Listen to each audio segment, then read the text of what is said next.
Hey everyone, John here. It's been a little while since I've done a technical demo. Realized that we've made massive updates to the software over the last few months, and I just want to share where we're at. Who should be watching this? If you are in production in a studio of some kind where you're managing multiple projects, that you're looking at the revenue forecast and the resources that are needed, this particular example I'm showing you is a perfect fit. The software can do any type of financial or operational calculation, but this is going to be specifically for project-based industries. They have large projects, shifting timelines, many different types of resources that are required. Maybe they're tied into HubSpot, so they're looking at what happens if this particular project lands or this one, different probabilities. That's what we're going to build here. So in this model right now is a fictional visual effects studio, but again, this can be any type of project. This could be construction as well. In this, I'm going to show you how we're figuring out what artists we have, right? So what is our available resources? We're going to be looking at some of the bids and revenue that are associated with their projects. So we have a project event, an income event, and some resources required events. And I'll get a little deeper into what these nodes actually are. We're going to be calculating what kind of resources we've used to date already so that we're constantly reforecasting day by day by day, depending on what our progress is like. We're going to be calculating capacity, and then we're going to run some scenarios. So we're going to say, what happens if we take all of our default probabilities, the projects that are awarded, the ones that are a 50% chance, the ones that are 20% chance. We're going to say, what happens if we get everything? And then we're going to do some schedule stuff. We're going to say, okay, there's rumor that feature film number 2 might be delayed by 3 months, or it might be on schedule. What does that do to both my revenue and my resource needs if those delays are there? And then I got some specialty things in here at the end that are very granular that allow us to micromanage our resource footprint. What happens if we push a department ahead of schedule or delay the schedule, and does that smooth out the resources curves? Okay. So if you're not familiar with the software, it is a node-based piece of architecture, and we have this library of pre-built business logic events.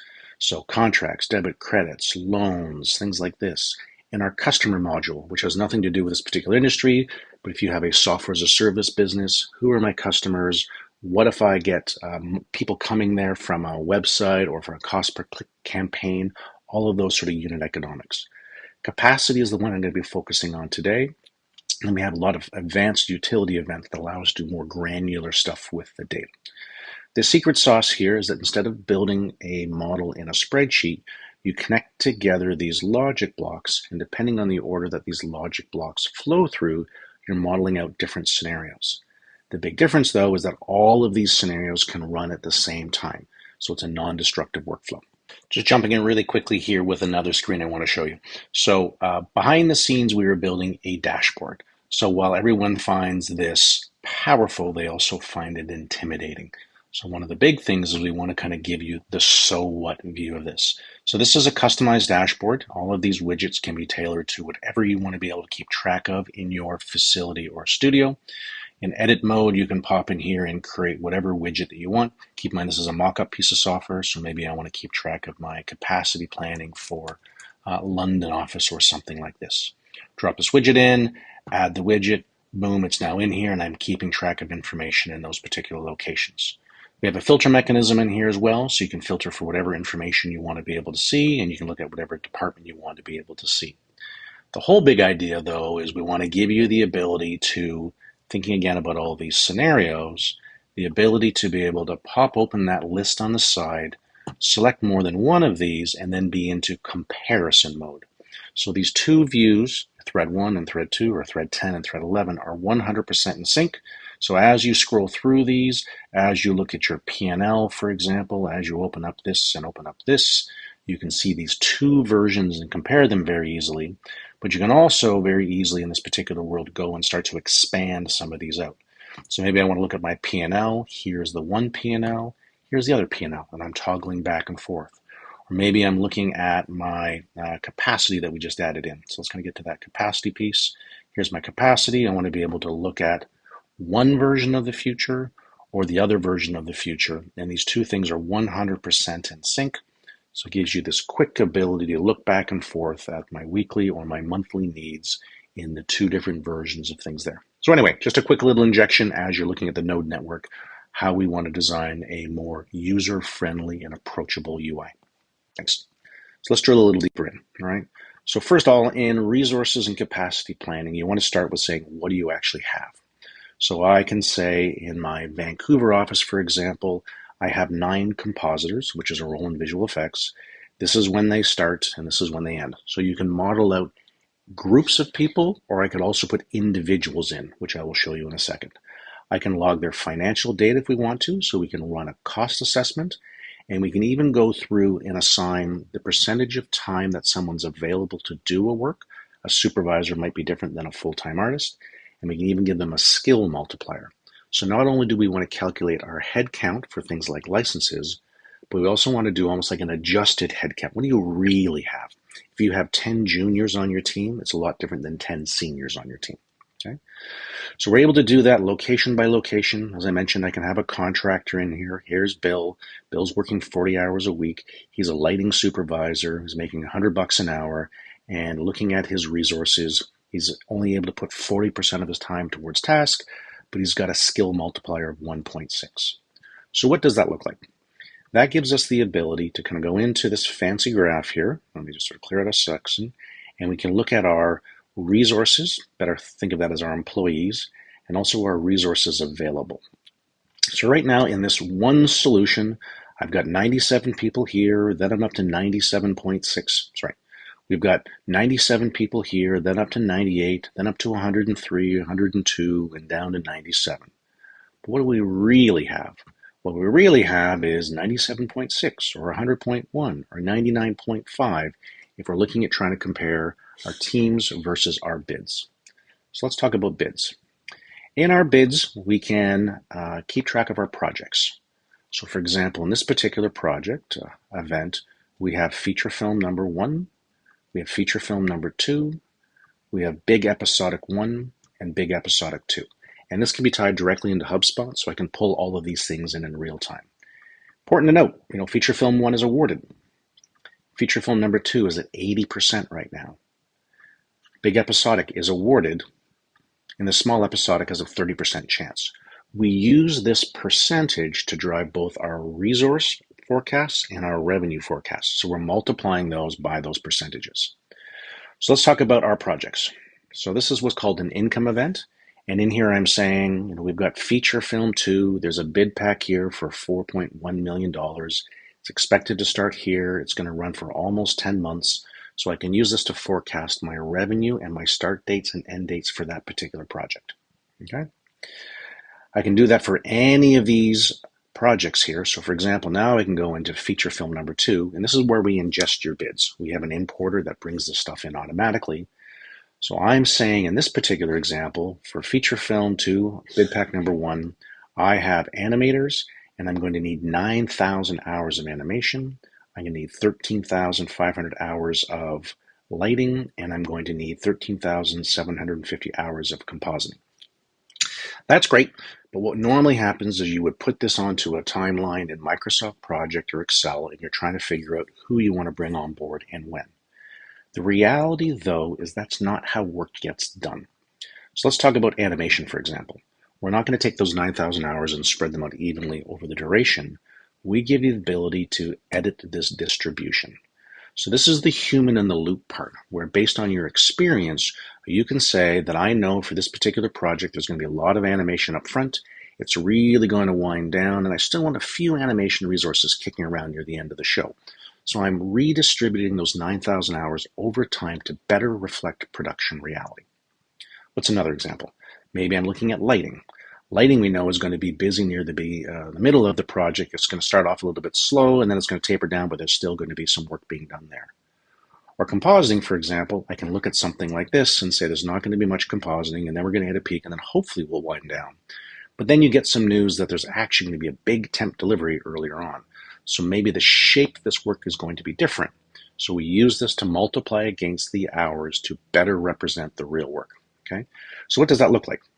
This gives us the ability now in our fancy charts and graphs to now look at what are our resources needed. And we can do that on a high level, or we can drill down into every single project and even down into every single role to see what that looks like. So for example, and this is all in hours, this is the shape of the work in the facility right now. Quiet through this period. Our busiest month is going to be July, and it's going to wind down into the new year there, and that's where we need to find some more work. But we can also look at what's creating that. There's feature film number 1. There's feature film number 2. There's the big episodic, and there's the small episodic. So you get a sense of the shape of all of the work. Right? All this is happening in real time. Okay. We have our utilization. This is where you can pull in time consumed directly from ShotGrid or FTrack. ShotGrid implementation is in progress right now. FTrack is on the roadmap. And then we're calculating our capacity. And that's really what we need. Do we have enough people at the right time to be able to do the work? And that's where this capacity ledger is really important. So if I look at my capacity, and this is back into people right now, this is my over-under, 0. So if I'm over top of this, I'm overstaffed. If I'm under this, I'm understaffed. So in this fictional example, we are definitely overstaffed all across the board. Even in our busiest month, we still have 27 people, in theory, underutilized or sitting idle, right? But the story goes a layer deeper down. So I'm actually looking at my animators and my lighters and my compositors here. And now if I bring this information up, you'll see that animation, we're still overstaffed, right? But only by about 3 people here. If I look at my lighters, I actually have a period of time, again, 0 being the over-under, where I am understaffed by 5 lighters in our busiest period of time. And if I look at our compositors, all right, there's a bit of a fancy pattern in here, but we're overstaffed in all of those. Great. But this is assuming the award percentage based on those projects that we have up front. What happens if we're awarded everything that we have in the pipeline? So in Whatifi, it's really easy to toggle on and off scenarios. Right now, I just have a single scenario that's calculating. But if I remove this lock, and if I re-simulate my scenario, you'll now see in a moment that I have 2 different scenarios that are calculating. Right? Each of these represents a different path through the multiverse. So now I have 2 scenarios for my model here. So if I look at my overall capacity again, right, we can see the difference between those 2. I can look at my animators, and now I might actually be short on animators if we get all the work. Lighters, we actually have a bigger problem here. I'm up to 11 people that I'm short. And for compositing, we're still fine in all versions of that. Perfect. But there's also a rumor from the client that feature film number 2 may be delayed by 3 months. Right? The whole idea with this software is there's no version of the future that is correct today. We want to instead give you the ability to see multiple different futures and instead look for trends in the data. So I'm going to remove the lock on this. I'm going to re-simulate. And now I'm using a very special node called a modifier that allows us to say in this one version of the future, let's take feature film number 2 and shift it by 3 months. So you notice that I now have, sorry, let me lock one more thing in here, just to kind of keep this model a little bit more simple. We now should have 4 different versions of the future. All the work awarded, the partial award, and the scheduled delays. So now when we look at this, right, we can sort of see a lot of data here, but if we're really looking at our lighters, which is our sort of big question, we're either short on lighters in August or we're short on lighters into the fall, right? And this is meant to kind of give production management and executives insight into the future and the ability to push and pull and make some strategic decisions, or at least be aware of where their decision pinch points are. So you'd want to focus with this client, figure out what's actually happening, understand in advance, and decide, are we putting out some recs for lighters right now? Or are we delaying? Are we just getting some open calls? That sort of thing, right? This one I'm going to touch on very, very briefly, but if you remember, I showed you the ability to redistribute the work. I give you the ability to pop in here and actually modify those curves. So if we know that lighting is going to be a problem here, and let's just kind of work on a single version of things. If we know that lighting is going to be a problem here, right? We have the ability to kind of go in, group all of our lighting tasks, and say, what happens if we try to push lighting ahead in the schedule? What if we delay lighting, and will it smooth out this curve? So in this node here, which is a distribution modifier, we give you the ability to redistribute or skew the distribution. So I'm taking all the lighting tasks, and now what I'm trying to do is I'm trying to front load as much of that as possible, which could be overtime, it could be schedule changes there. I also give you the ability to backload all of that. So what if we take all of that lighting and instead push it deeper into the schedule? So I turn on all of these scenarios. You're going to see we're going to run into more outcomes here. If I resimulate, and now I look at my lighting needs, you'll see there's a couple in here that become a little closer to the line. Okay, and I know there's a lot of information here to keep track at. So let's take a look at this one, this one, this one, this one. So now we're starting to get a little closer. So if there is the delay and we can front load a bunch of that work, we may not have to hire as many lighters, right? You just start to get a sense of what these different futures are like, so you can start to pre-plan for those. And then ultimately, the idea is client comes back and says, you know what? We indeed do have to delay by 3 months. We're doing some reshoots. You can now lock in that particular piece of information, right? You can find out that indeed you were awarded all the work that you had. We can lock that information in, and now you're into that next level of scenario planning and deciding what you are or are not going to do. So what have we done today? We've covered a very sort of specific but generic example of a project-based industry that's trying to manage multiple projects, multiple resources, and some of the kind of real life scenarios that can kind of play out. And we're doing it with all of these connect the dot type nodes. All this information is available to you in a regular sort of a roll-up type of architecture here. This can all be exported out to Excel at the same time too. And lastly, we have our AI integration. So we have structured all of our data to be large language model friendly. This is still a beta feature. I'm looking forward to some people testing it. But we have the ability to select a bunch of our scenarios and just ask questions of the data. So for example, please analyze these 3 scenarios and tell me which one is going to have the bigger capacity concerns and in which months period. Identify the departments that are going to need to be kept an eye on, and then make some suggestions on how many people we should hire on average to fill that gap. I threw a lot into that particular piece, and as you know, with artificial intelligence, sometimes you don't get back exactly what we want.